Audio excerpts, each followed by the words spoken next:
Welcome to Everyone Loves Guitar, where we get to sit down and talk with interesting professional guitar players and related music industry experts. If you love playing guitar, stick around. You're in the right place. Hey, this is Craig, and I just wanted to give you an update. Over the last 9 months, in large part because of your listener support, we've managed to build this show into one of the top guitar and human interest podcasts online. As a result, we now have openings for a select group of businesses to advertise on and sponsor this show. And I thought you, as a listener, would be in the best position to make recommendations to business owner friends of yours who might benefit from advertising here on the Everyone Loves Guitar show. So if you know a business owner who might profit from advertising on this show, have them connect with me by going to everyonelovesguitar.com/advertising. Again, that's everyonelovesguitar.com/advertising. I'd love to have a brief conversation with them to see how we might be able to help. Thanks for your help, and now let's get on with the show. Hey, this is Craig, and I just want to make a slight correction in the beginning of this upcoming interview with Niklas Kallgren, also known as Dango, who's the founder and guitar player for Truckfighters. I mentioned that he is the vocalist. That is incorrect, and I apologize to Mr. Ozo, also known as Oscar Sittermalm. Ozo is the lead singer and bass player. I don't know why I thought Dango sang, but my mistake. So I just wanted to clear that up. Apologize to Mr. Ozo, who's got a hell of a great voice. And that's it. See you on the other side. Enjoy the show. Hey, everybody. This is Craig Garber from Everyone Loves Guitar. And I've got just tremendously talented, guitarist and musician with us today. We're with Niklas Kallgren, who's also known as Dango. He's the founder, the main writer, and the singer and the guitar player for the band called Truckfighters. If you haven't heard of Truckfighters, they're a tremendous, just a great desert rock band out of Sweden. And Dango is one of the guys long before I started this show. Once I started, I said, man, I'd love to get this guy on the show because I've listened to their music, literally albums 30 and 40 times for years and years. And they're just a great band. I'll tell you a little bit about Dango. He's from Sweden, started playing guitar at age 12. His biggest early influences are Nirvana, then more grunge bands like Dinosaur Jr. and Tool, all great bands. I love them. He has not really played in any other band that's released anything officially. He was trying for years to find the right people to sort of play grunge with in various projects before everything came together. And that happened when he founded Truckfighters in 2001 with Mr. Ozo. Ozo was the bass player. And Ozo also introduced him, Dango, to the Russian Big Muff sound, which is obviously a great sound, and he was hooked. He has another former musical project under the name Star Trail, but it's going to be hard to find that, but you might find it somewhere online. They didn't really release anything for real. There's probably some stuff out there, and they didn't really tour. When he was young, he had a Boss Distortion DS1 pedal and a Crybaby Wah as his favorites. In the beginning of Truckfighters, this is interesting, he played a Rickenbacker 481 guitar, and amps varied from Marshalls, Orange, and Hiwatt Customs. He had a small effects pedal set up the first few years, but when they went back to one guitar player in 2008, he felt that there was some space in the soundscape to fill, so then he expanded quite a bit. The current amp setup is a double Mesa Lone Star 100 full stacks with, check this out, 4x12 and 4x10 speakers. That's enough to blow anybody out. But since 2007, he's actually played Gibson SGGT guitars, and we'll talk about those in the interview. Truckfighters has toured all over Europe. They've toured somewhat all over the States, Australia, and South America. They played around 1,000 gigs. They do have a legendary song that's called Desert Cruiser, and that was the first song off their first full-length LP called Gravity X in 2006. And it's legendary because a lot of people in the stoner or desert rock genre refer to that song as the anthem of the genre. And I always, I hate to call it stoner rock. I hate that they classify it as because I'm not a stoner, I'm not against smoking weed, but when you hear stoner, the whole image of, but your music is just so awesome. And you're more like Black Sabbath than a stoner. But if you consider Black Sabbath stoner rock, great. That's how I look at you. Yeah, I think that the main genres and the kind of pockets you place you in, you brand the bands, and it's difficult, especially as many bands may vary a bit over the years. Their style as well. But usually they get stuck in the thing that they get first. Our first album, Gravity X, was I guess kind of stoner rockish in the sense that it had more basic, long jams, and then we had the records after that. But I don't know, the last 3 records has been like more progressive hard rock somehow, So. Phenomenal. And the production, like you think stoner rock, I also think like low end production. And your music is far from low end production. It's so clean. The mastering is so clean. That mixing and engineering is like awesome. And you're welcome. I mean, it's just like, so I don't know. I hate put labels on things, and I'm sure you as a musician feel even worse. A couple more things about Truckfighters. They played loads of major festivals, both Europe and here. They played the Wacken Open Air Hellfest, Sonosphere UK, Rock on the Range, Carolina Rock Rebellion, and the Festival d'été de Quebec, and many more. You can find a full gig history and everything you want to know about the band at truckfighters.com. They put out 6 full-length albums over 10 years, plus an EP. There's an album, if you want to check out the band, my favorite is an album called Mania from 2009. It is literally one of the greatest albums ever made. The production, the mixing, the engineering, as I just mentioned, it is just phenomenal. And I always considered that like the dark side of the moon of, and again, I hate to bring this up, the desert stoner rock genre, simply because it's just like it's really long songs, great playing, great jams, perfect sound, and every song flows, into the next song. Niklas also started his own record label called Fuzzorama Records, and we'll talk about that a little bit today. And the band also produced a full-length documentary about themselves in 2011, which I bought when it first came out. It was really cool. And, one of the things about that I was like so impressed with was, well, just about your mindset in general is that a lot of people, and I'm coming out of the business world, a lot of people sit around waiting till somebody else says you are X, you have this award, or, you've done this many sales. And the thing I was most impressed about with you is you didn't do that. You just did projects that you wanted to do because you felt good about doing them. And you were very ambitious about things, and you weren't waiting for, not that you weren't a good band, of course, but, you didn't wait till you had, number one this, or you toured all over the States and playing arenas. And I was really impressed with that because I thought that took a lot of confidence and balls. Man. Well, if you wait for playing arenas, for almost all bands in the world, it never happens. So then you have to wait a lot. Right. But that's what I'm saying, though. But some people are sitting and waiting till somebody else gives them permission, or someone comes to you and says, "Hey, why don't we do this?" You took the bull by the horns and you just did it, man. And it's actually one of my most strong advices to the young musicians and bands to just do something, and it doesn't really matter what they do, really, as long as they try and do something they want to do, Because I experienced that a lot, that a lot of bands are thinking like, how should we do this and how should we do that, or what should we do now, instead of just, we feel like recording songs, let's do it, or we feel like playing a show, and then you put all your effort to book some shows. Right. A lot of bands, maybe they try a little bit and then they don't get any bookings, and then they say, no one wants to book us. And I don't know. If you just keep on pushing it and do what you love to do, I think many bands will get results. Yeah, I agree with you. And I think, listen, even if you do something and it doesn't come out the way you want it to, there's no downside. Yeah, you tried it at least, and hopefully you had fun during doing the thing you do. That's the trick, I guess, to do what you want to do, and then it doesn't really matter, like you say, if it goes good or bad, because you had quite fun when you were trying to achieve this thing that maybe you're not achieving it, but you're achieving something different, or you realize that this is actually not what I want to do, and then at least you have achieved that that it wasn't your thing.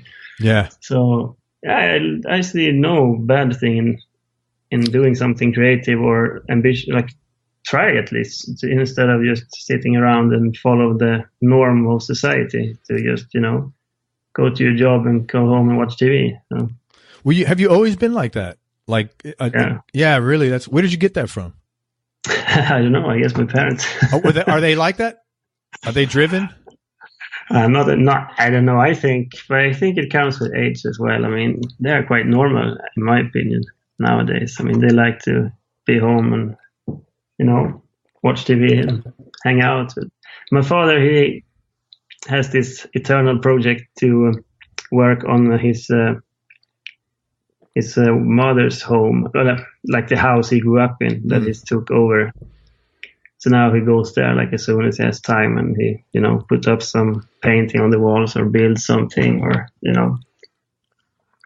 So that's his kind of therapy for dealing with the age, I guess. Yeah. And where are they? They're in Sweden also?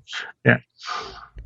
So let me ask you this: prior to meeting Ozo, did you have a vision of what you wanted to do musically, or was it only once you met him that you got this vision of what you wanted to do came forward?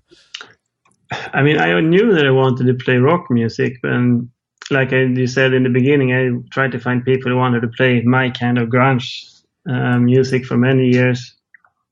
But then when I met Ozo, and he had done like a small demo of 2 songs because they were going sound engineering course. So they needed to record something, and then they did like a very rough demo. And so I listened to that, and I was like, hey guys, this is much better than your other band. We should start a real band out of this. So then I kind of I discovered the fuzzy sound, but I think it came natural what we wanted to do. We didn't have a plan beforehand. We did, and we always actually had that thinking that we don't really have a fixed idea of musically how something's going to be. We just do what we think feels good at the moment, and we don't think much more than that. Yeah. Well, I'm sorry, go ahead. I apologize. No, so the only time we actually had a conscious idea of how something would sound was the first demo recording we did. Because then we said, we're going to do a more fat sound than Caius, and that was like the goal. All right, fatter sound than Caius. I don't think you guys sound like Caius at all, to be honest with you. So then we did like the Desert Cruiser EP. That was the very first demo recording we did. And and after that we just kept on going for the sound we had in, somewhere in our minds, but without like making a picture and talking together about how it's going to sound and what we're going to do. And we just did what came out. And we never, ever had this discussion to, write a song that's long or short, or, a heavy or a soft song with it. For us, that's not even a question. So we just do whatever we feel like. So when you have like long songs, because some of your songs are 13, 14 minutes long, which I love because they're great. There's not, sometimes you could listen to 13 minutes of bullshit and it's horrible, but it's real exciting. There's good stuff going on there. It ebbs and flows. It, climaxes and pulls back. How does that come? Like, does that just how it evolves when you lay it down in the studio? I mean, we kind of had this workflow the past 15 years now. I don't know how long, but I think we started not so much on Gravity X, but already on Phi.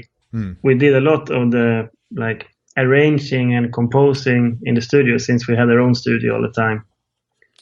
So we didn't really feel the pressure of money ticking away when we were sitting in the studio. You all this was mixed in like your house or something, right? In your home studio? In the beginning, we had a really basic studio, yeah, but nowadays we have a good studio actually. But yeah, I mixed everything in a computer, and I don't really believe in this analog vintage. People are so weird with gear, So I think you just listen and use your ears, and that's it. I do love some vintage stuff. I have a preamp drummer from like 80s maybe. We have some mics from the 70s. If it's good, it's good. It doesn't matter if it's 2010 or 1974. Sure, man. Well, that's when I saw the video. When I saw the Fuzzimentary, that was the thing I was most surprised at. It showed you guys emailing tracks back and forth, and I was like, wait a minute. This shit is put together in the guys, because like the quality, I mean, it sounds, hey, look, Pink Floyd did Dark Side of the Moon. Alan Parsons, you guys are just like this thing is perfect, a perfectly put together record, and it was done. Yeah, I mean, the sound of Mania probably is the sound I'm most proud of everything I ever done. And I still don't really know how we managed it. So, but I recorded in our studio, and I think Oscar might have recorded some vocal lines at home, but the rest is recorded in the studio at that time.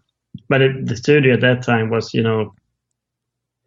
really, really basic setup. We didn't have any mixing console, just a preamp straight into the sound card, which actually sometimes is the best. So, but it was just, the basic way of recording.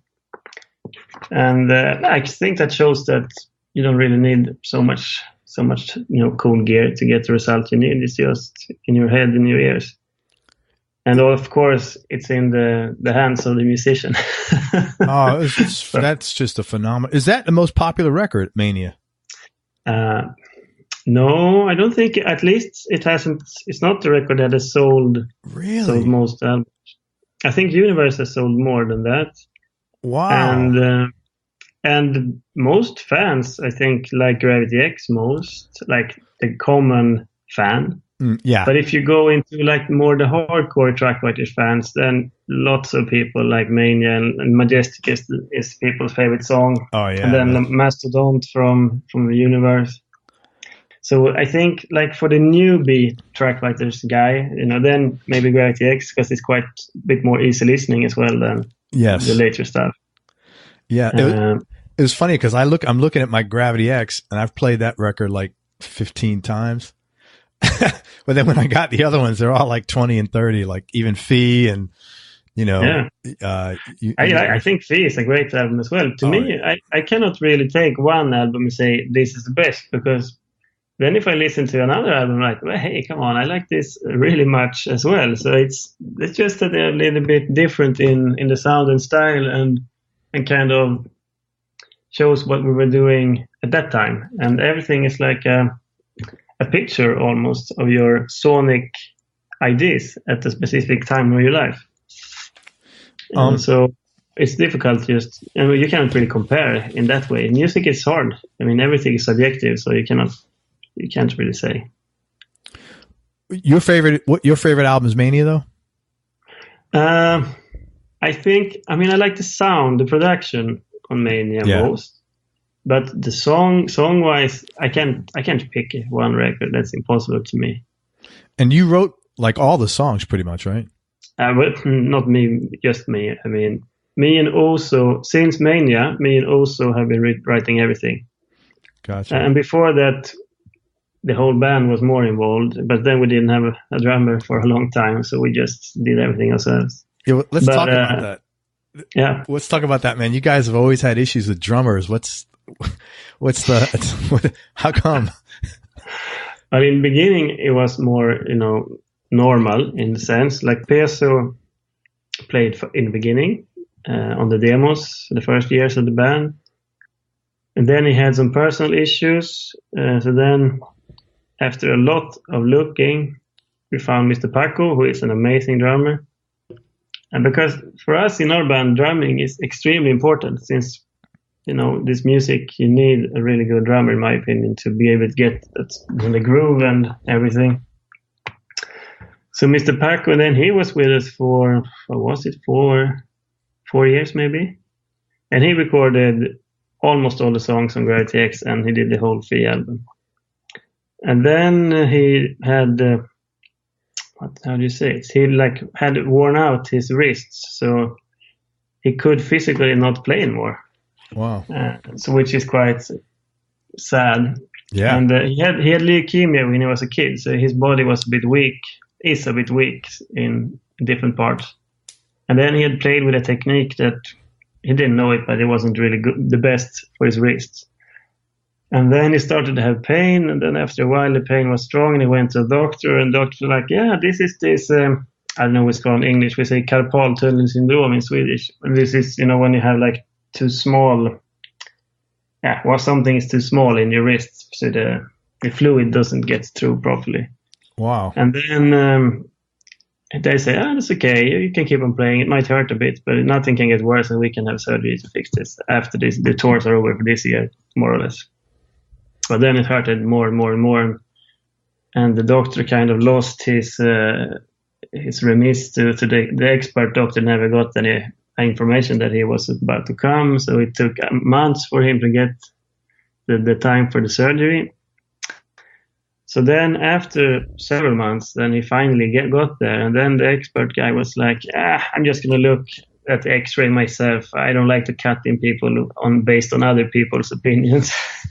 So then he looked at that and he was like, no, this is not this thing. This is another thing which I cannot really help you with. So then it's the, how would you call that? It's not the bone, but the thing that's like in between the bones, which is cartilage. Probably. Yeah. And that was damaged, and that you can't do anything about that. So he just had to quit playing. Oh man. Is he okay today? No. Oh, he's not? He can still not play drums or carry too heavy stuff or do things like that. So that's really sad, because maybe if he would have gotten a time instantly at that expert surgeon, maybe he could have just relaxed for a few months and then tried a different technique or something. But now he pushed himself, because that year we had, I don't know, 67, now maybe 80 shows, I think we did that year, when he already started to have the problem. So he pushed himself really hard, and it was too much.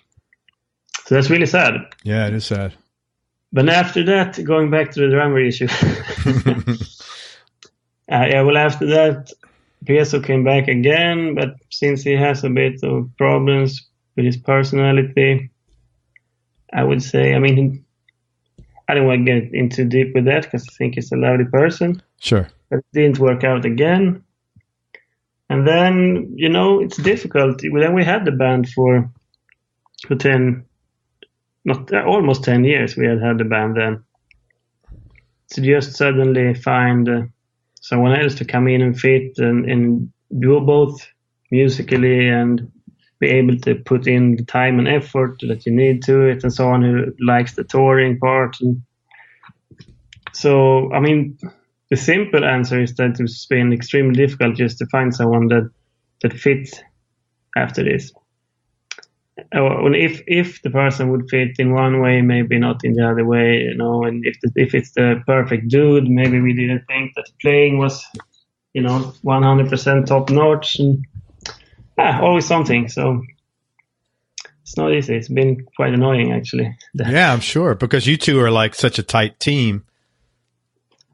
Yeah.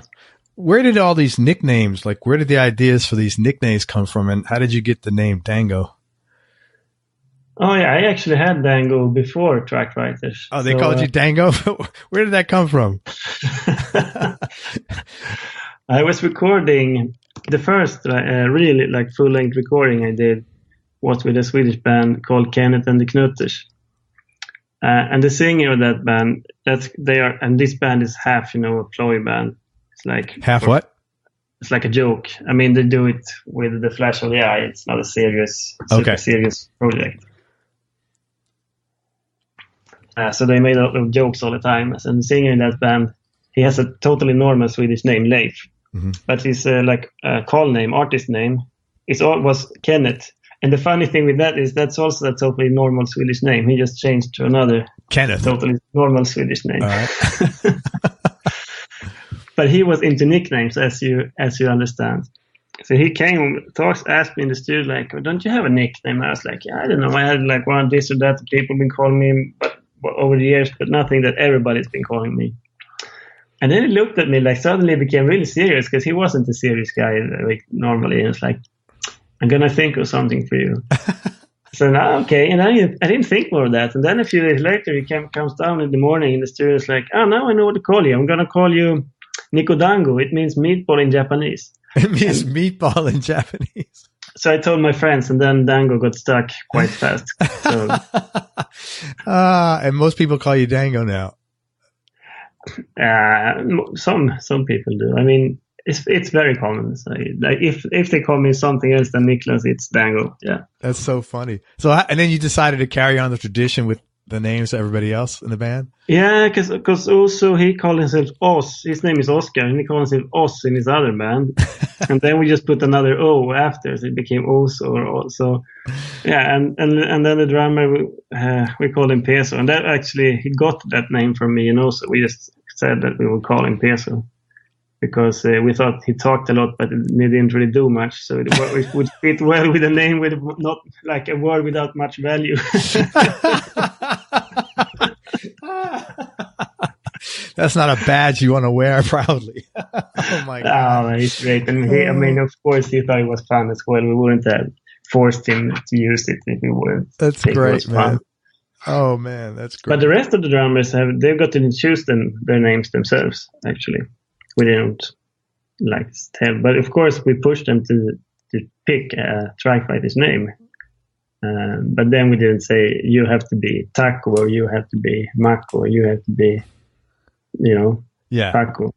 Well, on the record labels, you always I think you put the nicknames, drums, this one, Yeah. Hey, back to the record label. I mentioned earlier that I was really impressed with your drive. You also started your own record label, Fuzzorama Records, which is still around. And yes. I was curious what made you do that. What was the most difficult things about putting a record label together and then keeping it running? Well, I mean, me and also we ran it together and started it together. And I think that kind of helped a bit too, because we had no idea what we were doing at all in the beginning. So we obviously discussed a lot. It was like, how we're going to do this and that, or should we try this or that? Should we call this guy and ask something? Or so now I think that's it's a bit the same thinking as with the band. Just it's better to do something than just sit around and wait for things to happen. Because after recording the first demo, we sent we sent maybe 10 or 15 mails to the record labels, which is now, of course, you understand there's nothing. Some bands, they might have sent hundreds, And then we're like, well, there's no more hundreds of record labels now. Nah. That's but the problem. Then we were like, fuck it, this isn't working. Let's start a record label. Just like that. Because we didn't feel like sending demos around. So that was the main idea. But then we said, like, if we're gonna do it, we will try to do it fairly, for real. We didn't want to do a record label that only released our own band, because it would be more fun to try to spread good music a little bit, and it would hopefully also help how people perceive the label, and you can get a bit of spread in between. And it was in the first, 5-8 years, we didn't tell people that we were Truckfighters. So we could send an email like from the record label, like, and the guys in Truckfighters, they think like this and that, and and we talked about us in third person all the time when it came to the band. So we would be like, Dango and also, and then you sign Niklas under when you write an email, because we noticed that very early that the times that we said that we were the people that also were in the band, then many people didn't take the label for real. Then they thought it was just, a joke. Like then we were releasing demos in their eyes again. Yeah. So we kind of very fast understood that we shouldn't go out too strong with that at that time, at least. But then when the band had become a bit more successful, it was more accepted, and we kind of, we stopped hiding it, and then we kind of more or less started to promote it and use it as a thing, At that point you had your own positioning, so it looked like you wanted to be associated with Truckfighters. Yeah. I give you credit for that too, because I can't tell you how many artists and musicians I speak with, and they all have a mailing list and nobody emails, but you've always been really consistent about emailing your list. And I'm a marketing guy, so I've lived and died by emails for 15 years. That's how you make money. And I was always real impressed with that. I was like, man, these guys got their shit together. They're not afraid. But at least the past 8 years, maybe. The first years we weren't really so good in these things. And for example, in the beginning, the band's web shop, we had a page on the website, truckfighters.com. And then it said, we have these t-shirts. If you want to order, send us an email and we will send it. You know what? I almost wrote you an email that says, "Listen, I really like your music. You got to change that. Let people. No one's gonna." Yeah, and then you changed it. And then we thought like people they don't really like us that much. We didn't know we had so many fans abroad because internet, how it works. You don't really know, especially then when we couldn't trace any place or anything. Yeah. Nowadays you can trace. Spotify, you can see exactly which countries, and Facebook, which countries have the fans. But then we had no idea how many fans we had. And then one day we talked to the drummer at that time, and we were like, "It's so weird that we don't get many merch orders online. We sell quite good when we play lives, but online, I was like, yeah." But and then he was like, "Yeah, but I gotta tell you something. I got some mails. I get mails once in a while, but I don't know. I don't feel like answering them so much." So we're like. So that was kind of we need to make a workshop now, because we had delegated that to the drummer to take care of that email, and that was just like, what the fuck. So people had actually emailing and asking about the merch, but we had no idea. So yeah. And then you put a shopping cart up there, and then you put more merchandise. So I assume once you put the shopping cart, everything started working. Yeah, definitely. That's cool, man. And now you still have merch on the website. Yeah, that's cool. I think it seems people still want to buy things even though we're not playing shows. So who knows? Maybe we're gonna become one of those legendary bands that people like long after they stop playing shows. Well, let's address that, because the last email I got from you, which is probably 8 or 9 months ago, maybe, or 6 months ago, is that Truckfighters has temporarily broken up. What's behind this, and realistically, can we expect to see anything else from the band or from you? Yeah, that's a serious question here. I don't want to make fans, wish for things that will not happen, but I think we kind of overdid it a little bit the last years, and also it's kind of natural after 15 years doing one thing that is not as fun anymore, I guess. And sure. The older you get, you have families and things at home, and put other priorities. And also, I guess we got a bit tired of each other, me and also. So, I don't know. We said that we would like call it for now, but we don't say for how long or forever. We said that we would talk after like half a year and see how we feel. But now it's been more than half a year and we haven't talked about it. So, it's not going to be anything in the recent future, at least. Who knows, in a year or 2 or 3? I can't say that now. Yeah, so it's nothing like it was bad. It was just you both kind of burnt out and you needed a break.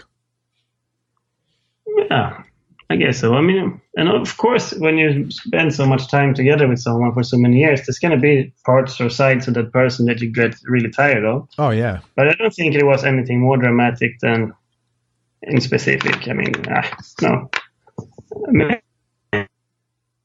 Maybe we feel like I can play, and so then we will do it. Otherwise, we won't. Or maybe one of us feels like doing it and takes in another guy to do the other's job. I don't know how the future is going to look in that way. So sure. We'll see. Well, if you ever get the next Truckfighter album, man, promote the shit. Come on this show and premiere it, and let's promote the shit out of it, man. Because I love your band. But you have another project you're working on now. Yeah, I do, but I think I will choose to keep the name secret a bit longer, because I would like to have a setup before we go out and with a website and maybe some song available or a T-shirt at least. But I'm working on new songs, and it's not going to be a Truckfighters release. I think next year it's going to come out. What kind of music can you say? I've written the songs, so I guess it's not going to be anything dramatically different from Truckfighters. Yeah. But it's not going to be the same, of course. I mean, now I've written all the songs almost by myself, with, of course, a little bit of detailed help from the other guys. I mean, I don't tell the drummer exactly how to play, or I don't tell the singer what to sing in that sense. But I've written all the songs. And in Truckfighters, Main also wrote everything together, so there ought to be a different there. And different musicians. It's actually Peso playing drums, the original Truckfighters guy. Oh, okay. Is he all right now? Yeah, for the moment, I think he's okay. He has his problems, of course, not like everyone else. He has a more complex mind. But Yeah, he's been doing okay. Good. That's real good. Where'd you originally grow up? I say Örebro. I lived there between I was 6 and like 34 maybe. How old was I when I moved to Stockholm? 33 or 34. Yeah, so I lived there for more than 25 years. So yes, Örebro, Sweden. Is that Oreboro? Oreboro? Yeah, O with 2 dots. It's a Swedish letter. Yeah. And now you live in Stockholm. Yeah. What is it? Stockholm is a much bigger city, I'm assuming. Yeah, 10 times as big. Oh wow. What was your childhood like growing up? Were you involved with a lot of music or? Not really. I mean, when I was really young, I was more into sports. But then I kind of started listening to music. I remember when I was 6, I got Europe's The Final Countdown album from my parents, and I liked it at that time.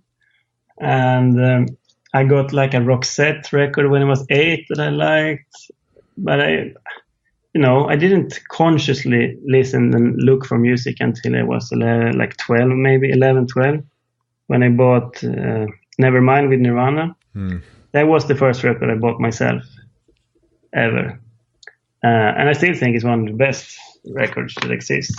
It's a good record. So it was soon after that I started playing guitar. But I had gone for like really basic, tryout to play electric bass for 1 year before I went to play guitar. But my brother played guitar, and then I started listening to Nirvana, and then I was like, no, I should play guitar instead. Is your brother a musician? No, I mean, he knows how to play. He has a pretty good singing voice, actually, but he doesn't do anything like that. No, he has a normal job. Normal job. Editing, advertisement not based, but like these kind of free magazines, which is mostly about entertainment in Stockholm. Cool. But yeah, so I guess he was some kind of inspiration for me, even though he didn't know it at that time. So yeah, what was the question now? Grew up in Örebro. Yeah, no, it's what was your childhood like? No, you're good, man. I said, what was your childhood like? What kind of work did your parents do? My mother worked in education, like not primarily as a teacher, but giving career advice to students. Like a counselor? Yeah, kind of like career counselor. Yeah. And my father, he's an engineer by trade, and then he got bored of working like that, I think, and then so he changed to the private sector, and instead of he used to work for power plants, like designing power plants. Wow. Then he got bored of that, so he started to work for a company who sold the thing they burn in the power plant instead. Oh, cool. Yeah. So, but he's also doesn't work. It's not like music in that way. Many people ask or think that it comes from the parents, but no. But my father says that his like grandmother or something like that was very musical and creative. Yeah, most of the time, most people I interview, maybe 1 in 5, 1 in 6 comes in the family, but most of the time it's not. It's like you listen to your parents' records and you just got into it. That's usually. Yeah, and also, I mean, in Sweden, we have quite a good system that makes kids be able to discover if they like to do music or not. I mean, all kids gets to go on this kind of open houses in the music school buildings, because we have specific, like we call it the music school. And their kids can go on subventioned classes. Usually it's not like a big class. It can be private lessons as well, but it's really subventioned, so it doesn't cost much for the parents. And you can even rent the instruments the first years before you know if the kid really likes to play it. I mean, if you play a classical instrument, that can cost a fortune, so it's good for those parents. Yeah, sure. The kids first can try it for a year or two and see if they want to play it. No, so here, every kid who has a talent for music, I would say that he will have a chance to discover it, at least, even if the parents don't play anything or do anything like that. That's great. We don't have anything like that here. I think that's like the main reason for the so-called Swedish music wonder. I mean, I heard that Sweden is the third biggest music producing country in the world, in the Western world, after USA and the UK. And we have 9 million people living here. That's amazing. Yeah. So I think it has to do with this idea that kids should be allowed to try everything. And it doesn't only mean they're allowed to try instruments. I mean, you can do, nowadays it's also incorporated in this music school. It's branched out to culture school. So it's also dancing and painting and more things nowadays. That's fantastic. So they really encourage the development of the arts. Yeah. That's great. And I think I'm quite convinced also that if kids can discover creativity, it would keep kids away from doing bad things, like, 100%. Not just going out in the streets when you don't know what to do, but maybe you sit home and play guitar or draw a painting or whatever. Yeah. And I think that's nice. I know you have a little boy. Is he into any kind of creative stuff? Not really. He likes music, but he doesn't like to play himself. So he listens all the time. He's on his iPad constantly. So That's YouTube good. clips all the time with music. So let me ask you this. What were some of the biggest challenges or obstacles you've had to deal with throughout your career and stuff you've had to push through? Because I know you've done so much and you've kept constantly stretching yourself, mixing yourself, producing yourself, writing, documentary, record label. But I know that this shit just doesn't happen. Like, there's always challenges and stuff to deal with. What were some of the bigger ones that you've had to overcome? Well, in the beginning, of course, the biggest challenge when we started the label was to convince people that it was for real and find partners to work with, like distributors, and of course, challenge and still is to get like some kind of media attention, even though you don't play kind of hit music. It's always going to be a challenge, I think. And then as it kept going, I think it's also a challenge to find your motivation as well. It can also be a challenge and understand why you're doing what you're doing. So, for me, I even went working for 3 months one time. And just when I signed that contract, we got offered to play. At that time, we thought it was a fat tour on like a shitty nightliner, but it was still, like 3 weeks in the European tour with a Finnish band. And this must have been 2006, maybe 6. Yeah. So then there was one tour where there was a stand-in guitar player, and I was just sitting there working and just feeling miserable. So for that was, it was a challenge until then, at least, to just, stand that feeling to be away from the band, and having to do something that it's always been a challenge to be able to find time and resources to do what you want to do, because before you start making money, which that takes a long time, then it is a struggle to you work, and then you put maybe just as much time into the band, then you try to have time to live a normal life, with friends and girlfriend, and when you get a kid, so that's the biggest challenge, I would say, like the normal life challenge. Sure. Yeah, because you have to do a lot. Yeah. Sorry, go ahead. No, but more like specifically challenge, I think it was a big challenge when we wanted to take it to the next step around Universe, and we checked around with labels, but we ended up finding management we thought was good. So we tried it for like 9 months, but it was really bad, and so we decided to fire them. And then that was a challenge because we still have like a legal procedure going on 3 years after. Or 4 years. How long is it now? It's, Universe came out 2014. Yeah, 4 years. So that's been a challenge the past years. It's a lot of things happens. You just have to find the power to deal with. And this legal thing is taking a lot of energy and motivation. Maybe that's also one of the reasons why we kind of burned out a bit, because for a year, I don't know how many years, but it's always been pushing in the back of the head that it's not sold, and maybe we're going to lose a lot of money, or maybe we're going to get a little bit back, or even if we win the case, maybe our lawyer is going to cost more than what we get back, and that's just, it's fucked up. Yeah, legal stuff is totally fucked up.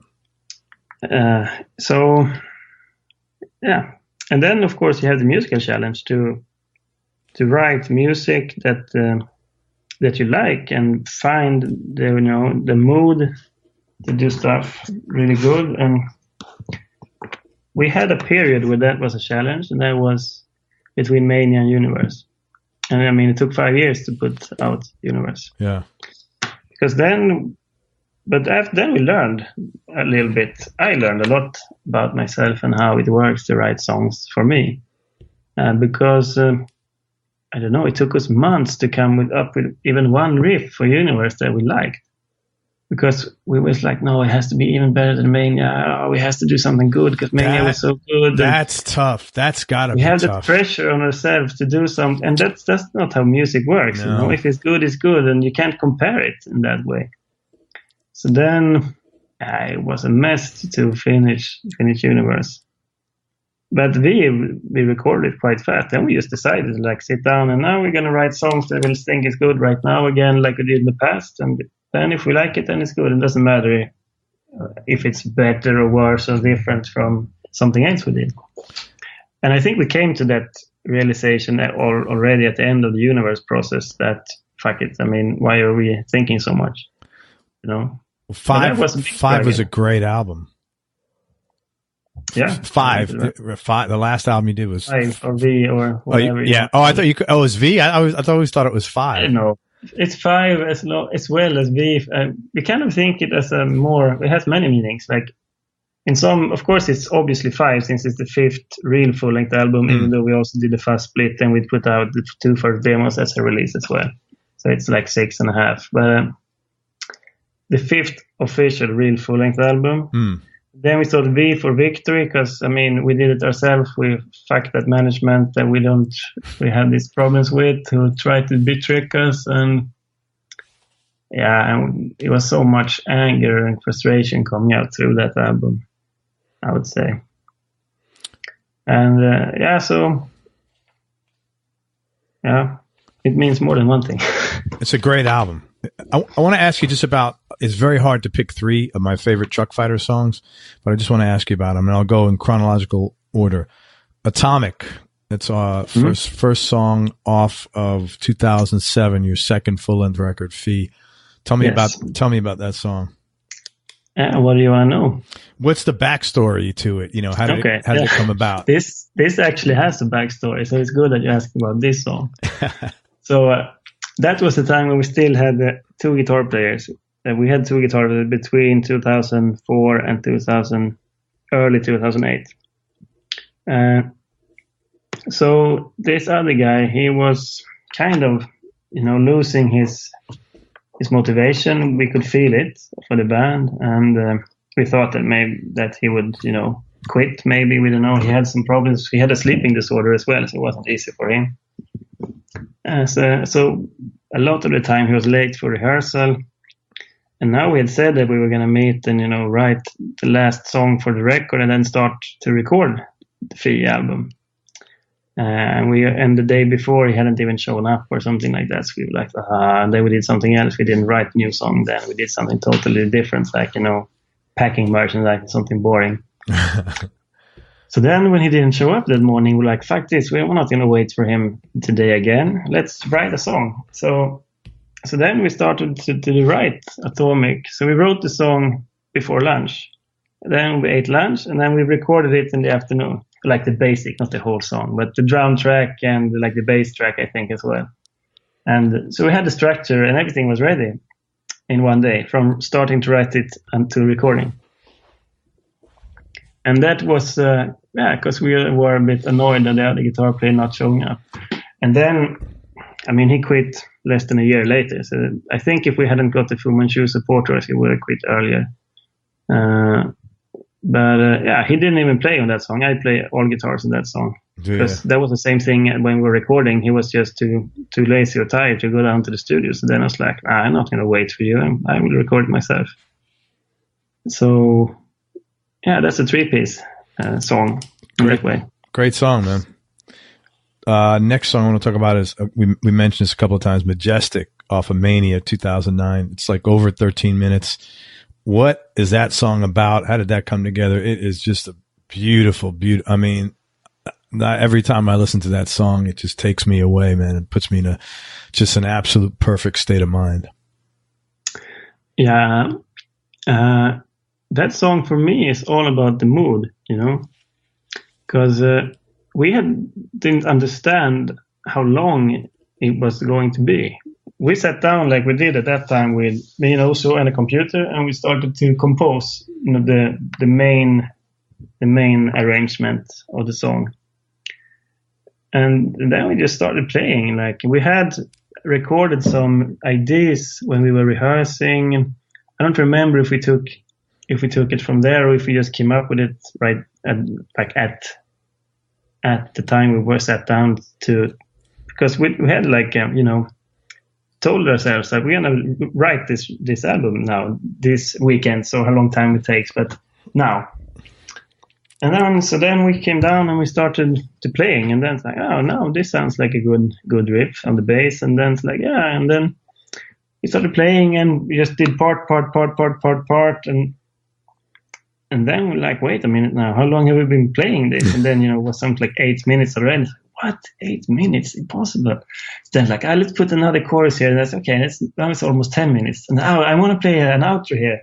And then we have 12 minutes, and now we didn't understand what was happening. We're just in a bubble of the feeling of what it could sound like. Because at that time still it was only a bass and a guitar.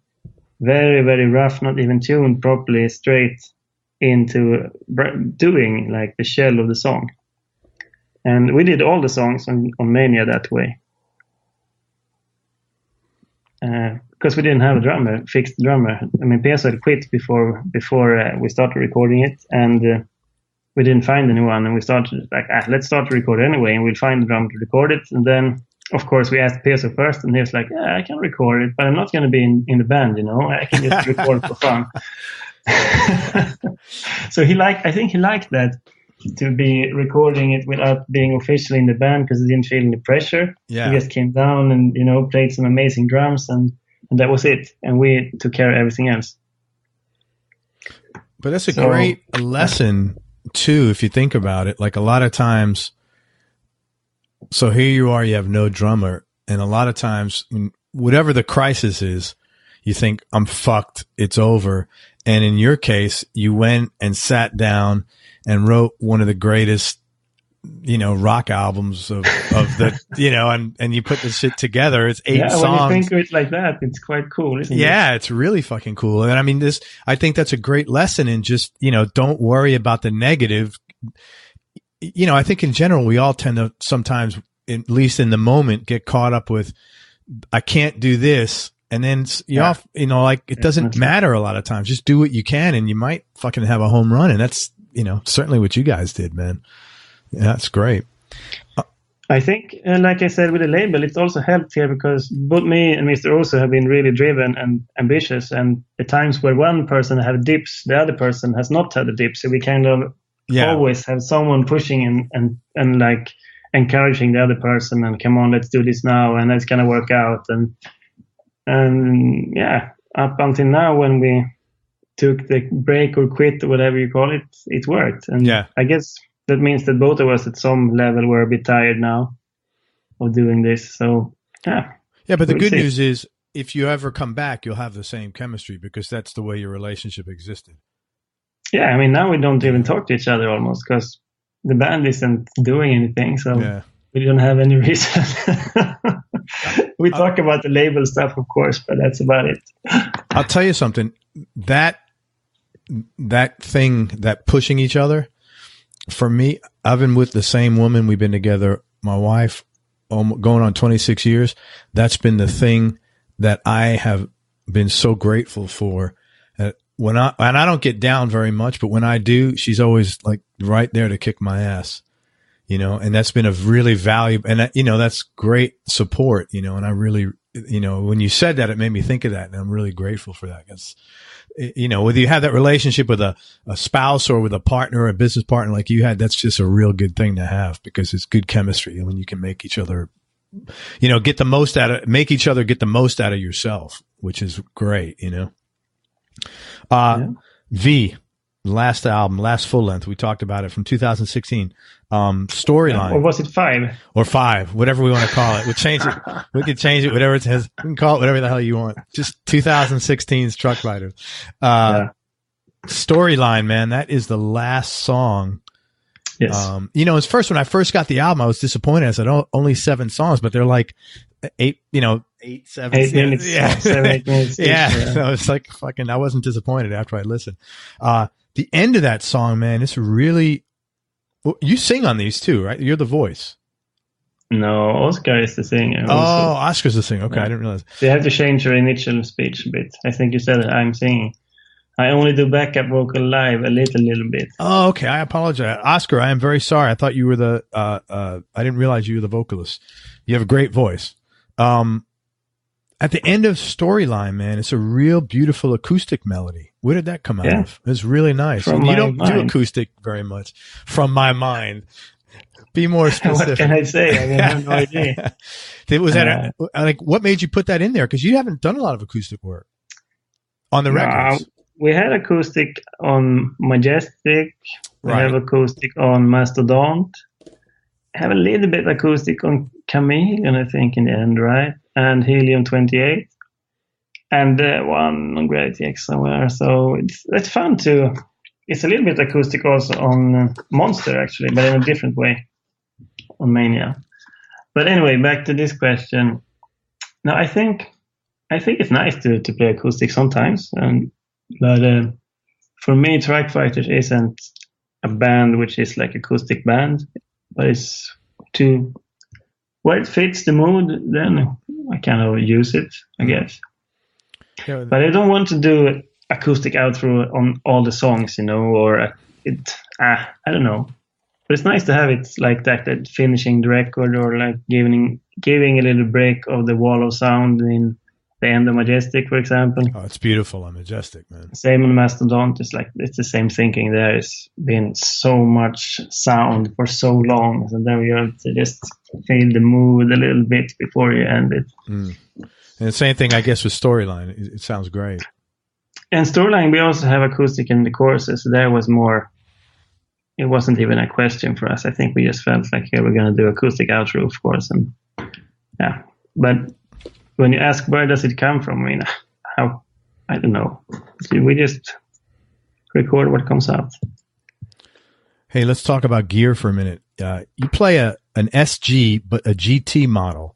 And yes, for people who don't know what that is, the GT, it's a model of SG that was only released for like a couple of years. I think Gibson only made 2,000 of them, and it has a racing stripe up the middle. It has really hot pickups. It has like 490, 498. And what do you like so much about that SG model? It's heavy, so it feels like you're playing guitar. The neck is a bit thicker than the normal SG, a lot thicker actually. And the feeling is that you have to like put your power in, and you have to forge the tones, If you just dot on it a little bit, it doesn't really sound so good. You really have to play it. It's like a powerful guitar in the sense that you have to have some power to use it well as well. But when I bought it, to be honest, I only bought it because it was the coolest guitar in the catalog.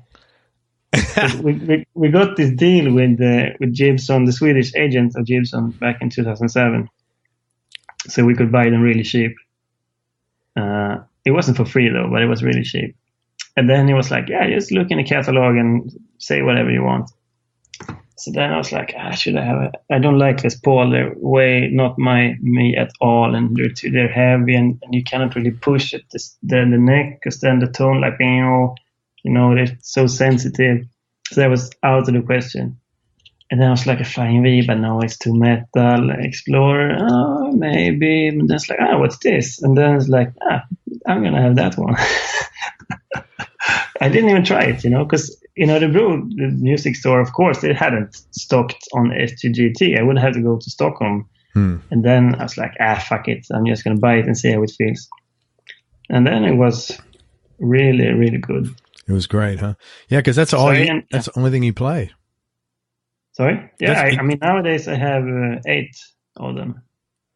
8 SGGTs? Yeah. Wow. It's funny because I have an SG, but it has the classic 57s. And I like it because it's light and it's a thin neck. And it's funny with guitars, how everybody's different preferences. You like it. Yeah. You don't like the thin necks. You like the big, thick ones, and they're heavy. And then I have this classic. It's a Les Paul classic. And I have the 490 and the 498s in here. I didn't know they made it. I can't stand the Les Pauls, to be honest. Really? I know. It feels like Guns N' Roses to me. It's like, you know. Just don't like the sound of it. No, at all. I don't know. Some people can make decent sounds, but I don't like the feeling of playing those. For me, it's just wrong. Wow, interesting. So is that the only guitar you play, the GT, SGGT? Yeah, I still have my few Rickenbackers, but I sold some. I have my first 481 still. I'm never gonna sell that. That's a really cool guitar, but that's not heavy. So the thing with the heavy GT is a bit. It's good in the sense that it has a more balanced weight. It doesn't fall in front of the neck. But it's not good for my back. I mean, it's too heavy to jump around with for years, to be honest. So I don't know. Yeah, and you really jump around, man. You're like... I thought of changing to normal SG because it's lighter, but I never did it. So if we do like a reunion, I might play another guitar when I'm older and more fragile. Yeah, well, the SG, the neck is so light. The neck is actually heavier than the neck is heavier than the bass, so it is kind of weird. But that's because the bass is so light. Yeah, I don't like that because the normal it doesn't have any balance in the weight. It's really annoying when you play it, and that's the main thing that I think is better with the GT. But it's also not good because it's heavy to play a lot with it and stand and jump and these things. So yeah, pros and cons. Yeah. Do you do a lot of cardio, like exercise in your personal life? Because when you're on stage, you are a fucking wild man. I mean, you're all over the place. That goes in periods. Right now I'm doing some rehab stuff because I have problems with the shoulder and the knee. And so I'm kind of taking this year or whatever the break is going to be from live shows at least. And then to try to rebuild myself a little bit. I mean, in periods I've been working out at home and some periods I haven't. Yeah. So, I'm in decent shape. Oh, you're in great shape. Are you kidding me? Holy shit. Yeah, you're in fantastic shape, man. I've seen you jump all over there. Let me ask you, how does playing guitar make you feel? It's a hard question. I mean, if you sit at home and play, then it kind of takes the mind away from thoughts that maybe you're just going into some thoughts you don't want or you don't know what to do. Then it's really nice to play guitar and you kind of get into a nice mood again. But I have to say it varies a lot how much guitar I play at home. Sometimes I don't play for weeks and then I play every day for a long time. It's very different. And play a band, that's a totally different feeling. Then you have this sense of, you find each other musically and you make a sound together and you have harmonies coming. And so it's also really nice. But it's the same there. Sometimes you don't get this aha feeling from rehearsing when you've been doing it for 20 years, Yeah. So it's a bit up and down, but usually it makes me feel really good to get down to the rehearsal room and just focus on that and let the rest of the world wait for 1 hour or two and not bother about the things that bothers me or whatever it is. Sure. And live, then it's a third feeling. Then we have so much energy, and you have the crowd, and you exchange the energy in the room, and you feel totally like a vibe. And that's quite an amazing adrenaline kick sometimes. So difficult to say how it makes me feel, but it's always good, and that's for sure.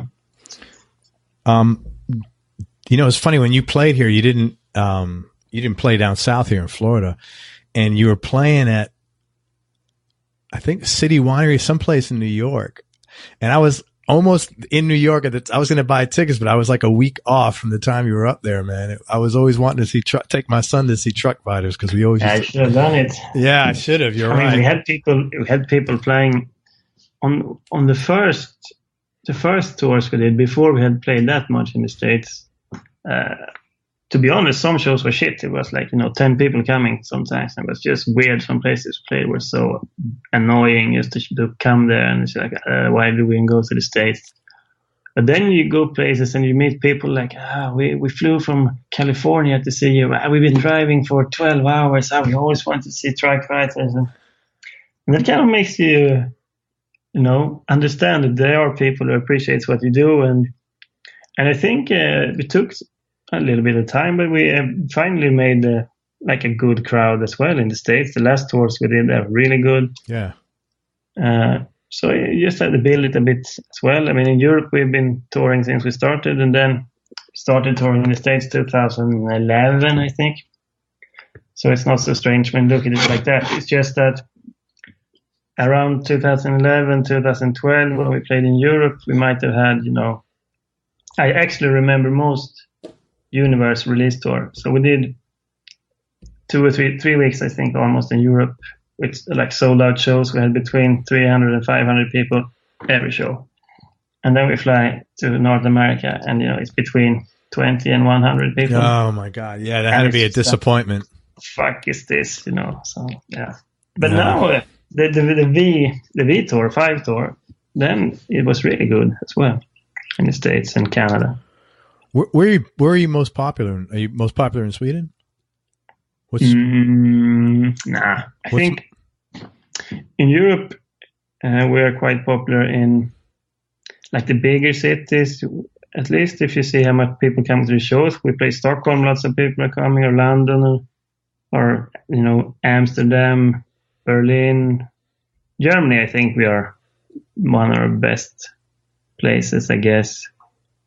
But I don't know, it's not like one place is standing out. If we look at statistic on Facebook, we have a lot of fans in Mexico City, for example. We never played there. And on Spotify, Brazil is the highest listeners amount of listeners. In Brazil? We did some really good shows in Argentina, actually, and Brazil, a few really good shows. That's interesting. Well, they're very, I interviewed, do you know Sepultura? Yeah, I not personally, but of course I know about them. Yeah, I interviewed Andreas, and they're very the fans in Brazil are incredibly passionate. They're very passionate about their music, and the energy exchange that you mentioned. I think they really vibe off that, man. Yeah, I mean, we know the guys in Millencolin, they're also from Örebro, and they said like when they go to South America, it's crazy. I mean, they go to the venue because there people are nuts, so they go there. Who's this? What band are you talking about? Millencolin, the skate punk band. Okay. From Örebro. So anyway, they go there, and then it's like they go to the venue with a taxi from the hotel, and so they arrive and just in up on stage and play and then leave, because if it doesn't work to be around. People are crazy. They're just like and they draw more people than anywhere else, and they can have 2,000 people coming to a headline show, and it's just they just says that they're totally. We didn't even get close to that madness, but the only time that I can remember that we had like bootleg T-shirts for sale outside a show was in Sao Paulo. Really? Yeah. That was a bit weird. Yeah, that's got to be frustrating too, man. So people came into the show and had this Truckfighters T-shirt that we never seen, and we never what the fuck is this? What's happening? So we asked the guy, but where did you get that? But no, I just bought it out there, and it's like, what the fuck? Oh my God! Yeah, they're bootlegging your stuff already. That's terrible, man. Hey, Desert Island Discs. If I ask you your top 3 CDs or albums in no particular order, just for today, a knee-jerk reaction for now, what would you pick? That's so difficult. But since we talked about it so much, I'm going to have to be a bit weird and say Truckfighters Mania then. And Nirvana Nevermind is also on my head since we talked about it as well. And the third, I don't know, maybe Laterales with Tool. Tool? And not the last one, but the one before. 10,000 Days? No, the other one. Laterales, Black. The one after that. No, before. Lateralis. I don't know how to pronounce it in English. Lateralis. Yeah. Okay, right. Lateralis. That was a great album. That's probably my favorite. You can't just choose one favorite album, but I listen to that insane amounts of times. Yeah. Hey, you mentioned earlier, you said you learned a lot about yourself. What were some of the things that you learned about yourself over this entire journey you've been on? I think I learned to understand what I want with life, a little bit of it at least, and what I consider to be valuable and not. And I also learned and understood how different life and societies are on this planet, and have a better understanding than the average Swede for other cultures, I guess. And these things that I think that's what I can think of just spontaneously like that. What you said that you understand what you want and what's important. What are some of those things, if you're comfortable sharing them? Like, what's important to you? What did you learn is important? In general, I learned that for me it's important to be able to do my creative things, like my music, and find a way to make it work. And because otherwise I don't feel good in myself. Yeah. Like I told you, I was working for 3 months and I didn't play anything, and the other guys were touring, and it was the most miserable time. Yeah. So I learned that I need to find a way to make it work, and it doesn't mean that I have to tour like I did in the past all the time, but just find a way to get my creativity out and do the thing I like. I gotcha. And what else is that's kind of the most important thing, like to understand what you burn for and what's your flame in life, apart from your family, which everyone has, I would say. I like how you put that. Understand what you burn for, what your flame is in life. That's really cool. There's a lot of people who I don't think they ever find something to be truly passionate about. And that's a shame. That must make life a bit more flat. Yeah, I would think you're right. Yeah, and it is a little more flat, I would imagine. Tell me something about yourself that people might find a little odd or be surprised to hear. Well, I don't know if people are surprised anymore, but in the beginning, the first many years, people were surprised when I said that I don't do any drugs at all. I don't smoke, I used to drink a little bit, but not really that bad. And I'm not like a soberist in that way. I don't party much anymore. And, the first years when we were playing, we met people on the shows and everyone was like, do you want to join? To be like, no, it's like, what? Ha ha ha, here. But no, we don't want it. It's like, what? And the first time we went outside the Nordic countries, we went to Antwerp in Belgium. And there was a fan who had organized the show. So he wasn't a professional promoter. And then he took his bicycle and went to the Netherlands on his bike and bought loads of weed because he wanted this as a treat to us. So then we were like, no, sorry, we don't smoke. He's like, what? But no, we're sorry, we don't smoke. Are you kidding? I went on my bike to the Netherlands just for you. Yeah, that's his problem, not yours. So wow. For years, people were surprised. I think that didn't change until after the Fuzzamentary film came out. Then people started to understand that me and also don't like drugs at all. I'm not surprised in the least bit because I don't know anybody that could function on a high level like that. And in so many different things, the record company, creating music, writing music, producing music, engineering music, touring, and you're doing all this shit yourself. You had a short-lived manager. I don't know anybody. I have a tough enough time managing all the shit I do sober. Seriously, if I introduced like fucking drugs in there, I'd be like, sure, I'm like you. I have a drink once in a while, but like, there's no fucking way I'd accomplish anything. I remember our first Finnish booking agent, the first tours we did, he was drinking constantly. All the time. And he went with us a few tours, and then in the mornings when we were leaving a town to go to the next show, he would like stop the bus when we were at the close to the first gas station out of the town. And he ran in and he comes back with beers, like, 10 in the morning, And then we're like, well, this guy, that's a bit too much. But then he had problems with like the kidneys or something. So he had to stop drinking. And he told me, like, after when he had stopped drinking, he's like, yeah, this is actually the best thing that's happened to me because now I get so much more things done. Yeah. Surprise. That's how it works, man. Yeah. Yeah. Hey, who would you say has had the biggest influence on your life? I don't know. What do you mean with that, musically? Well, musically and in life in general. Oh, I don't know. Just one person? Difficult. Oh, being a bunch of people? My family, I guess. Apart from that, I mean, if you think music-wise, it might have been something as boring as Kurt Cobain, because when I listened to Nirvana the first years, I mean, and that was the only band that I liked for, 1-2 years.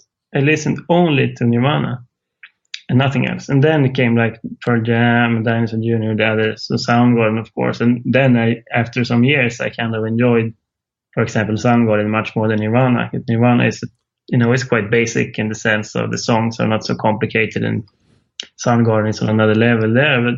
But for easily 2 years, I only listened to Nirvana. That was my band. Interesting.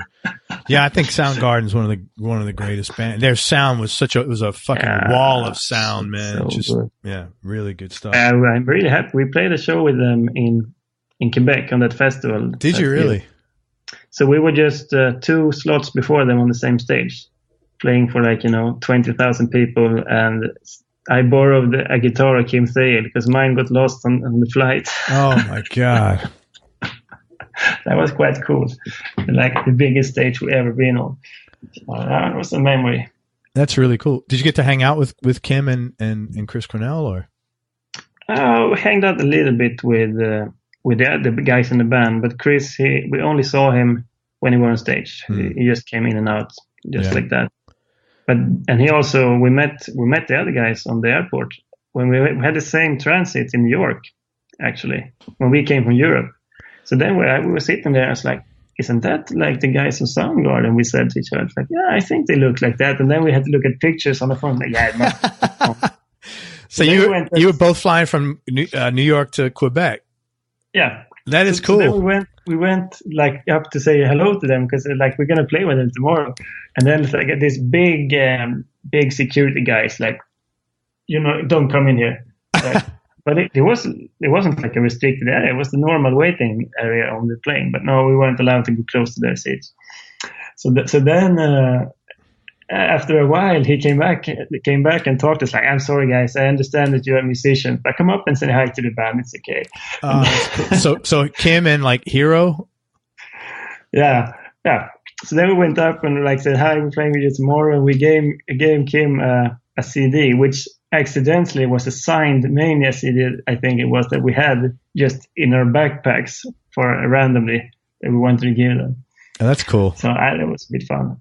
And then after the show, we talked a little bit more to them, and they asked us if they could have like Truckfighters t-shirts. So that was fun. I mean, we didn't push them to get it. They asked us for it. So that was also nice that they seemed to, maybe they haven't listened to the record a bit. I don't know. I don't think they were at the venue as early as where we played. But who knows? That's really cool, man. But they were really nice guys, and I mean, I could borrow his guitar. It was extremely nice. I guess he had like 10 of them with him, but still. What were you playing? A Flying V or what did he play? Oh, what do you call it? It wasn't an SG, but he don't play Gibson. It was a Guild. It was a Guild SG. It's cool, man. Do you? What are you proudest of so far, musically and personally? I don't know. I mean, like I said, sound production wise, as a sound engineer, it's Mania, of course, and not of course, but it is. But no, and I can't just pick one thing. I'm proud of the whole thing, that we did what we did, and we always went our own way, doing what we thought felt good in our hearts. And with one slight misstep with the management, But apart from that, we always followed our own path. So that I'm proud of that, and that we managed to enjoy it and do it for as long as we did. I have a lot of respect for you for that you did it your own way, because it's always the path that's hardest to do, because you get the most opposition and it's the most uncertain. And I respect that a lot about you, man. Hey, the first years it was really difficult because this kind of music was not popular at all when we started, and to get shows and this thing was really hard. At the same time, I think that also made us gain this core of hardcore fans, because the people who did like the music then, they didn't have so many bands to listen to. Yeah, so it's a blessing and a curse. Yeah, that's interesting. Yeah. 2 more questions, Dango, and that's it. And I really appreciate your time. Is there anything, if you can go back and do one thing differently, anything different you might have done? Probably. I don't sit around and think on it. I wouldn't have signed the management deal. And when we terminated it, I would probably just have tried to find, a solution, pay them some money and just be rid of it, instead of saying that, fuck you, we are right, and then let's go to court, Yeah. And not care so much about the personal principles there, and just get it out away and accept that we might have had right, but we still pay them a bit, Even if we win the case now, we will probably lost way more money than that would have costed us. Not to mention all the energy and time. Yeah. Stuff. Managing pain, emotional or physical. That would change. So that's a tip to bands. Don't think that a manager automatically is going to solve your situation. That's it can probably be really good, but I don't know. You have to be careful. Good advice. Last question, man. What's your definition of happiness?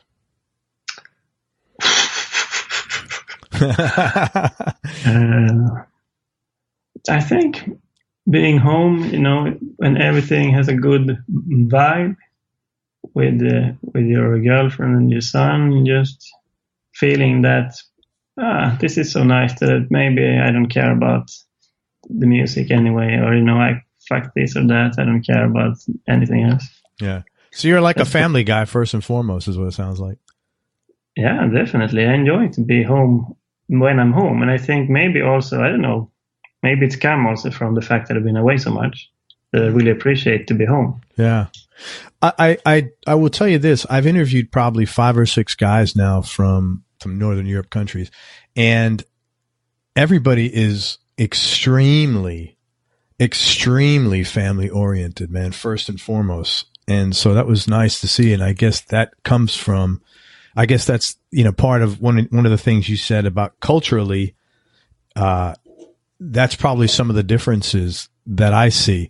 Not that people aren't family oriented in the States, but I think it's easier for you guys to shut down, to prioritize work and family. I think it also has to do, to be honest, with social systems as well. I mean, this kind of have to, it seems, be more career oriented. And here, that even if, something fucks up, you have a system that's going to make you be able to survive still. And this might make it easier to relax in general, hopefully, at least. Yeah. You're probably more on your own here. Yeah. Yeah. Have more responsibility. Is healthcare taken care of for you guys over there? Or do you have to pay for healthcare? No. I mean, when we go to the doctor, we have to pay something that would be $25 maybe. Right. And it doesn't matter what you do there then. Wow. And if you pay more than what's that in dollars? Let's say $300 a year. That's the maximum you pay. And if you come to that point, then you don't pay anymore, no matter how many times you go or what you do. Wow, that's phenomenal. Holy shit. And you don't have to have any private insurance for that. Yeah. That's great, man. I think it makes people relaxed. Shit. That's great. Are you guys accepting people from the States? So come over. I think you need to find a job to be able to get a residential permit. Well, I'll figure something out. Hey, man, I can't thank you enough. I really appreciate your time. And thank you so much for making some great music over the years, man. I've enjoyed every single thing you've put out. And I hope to, when you come out with your next project, please let me know. You're more than welcome to come on here. We'll promote it and talk about it and anything else you do. And I want to just tell people where to find you guys and where to find you. First of all, it's Niklas Kallgren, Niklas Kallgren. It goes by Dango as it relates to Truckfighters. You can find Truckfighters online at truckfighters.com. Check out all their music. It's in all the places, Spotify, Amazon, iTunes. Also, Dango is definitely one of the best mixing and engineer guys around.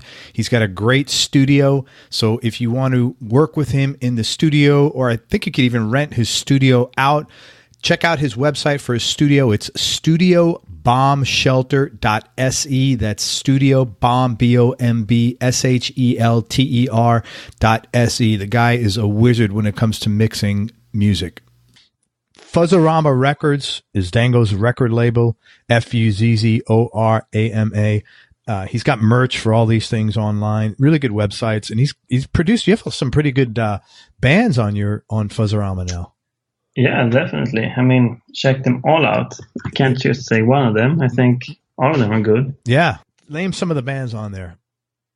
I can say DeVille. I can say We Have Buffalo, Valley of the Sun, Witch Rider, Asteroid. I love them, man. And we also signed a new Swedish band called Skräcködlan, but we haven't released anything with them yet. That's very cool. And your new stuff, where can people find out about that when it comes out? Will that be on? I think if you follow like the Fuzzorama Records newsletter or Truckfighters on any of the social medias, then there's going to be news and information regarding the new stuff coming out. Great, man. Man, thank you so much for your time. Any final words of wisdom? Enjoy the music, and I mean, that's what I would say. And words of wisdom: do what you want to do. Do what you want to do. Thank you, man. I appreciate your time. Everybody, thank you so much for listening. I hope you enjoyed this interview as much as I did. Thanks again, Niklas Kallgren, Dango, for spending time with us. Check them out online at truckfighters.com and Fuzzorama Records. And go to everyonelovesguitar.com. Sign up to get on our newsletter and to get some special offers. And most important, remember that happiness is a choice, so choose wisely. Be nice, go play your guitar, and have fun. Till next time, peace and love, and I'm out. We hope you enjoyed this show. If you did, subscribe to the Everyone Loves Guitar podcast, and you can do this online at everyonelovesguitar.com or on iTunes. And if you like the show, please leave us a 5-star positive review.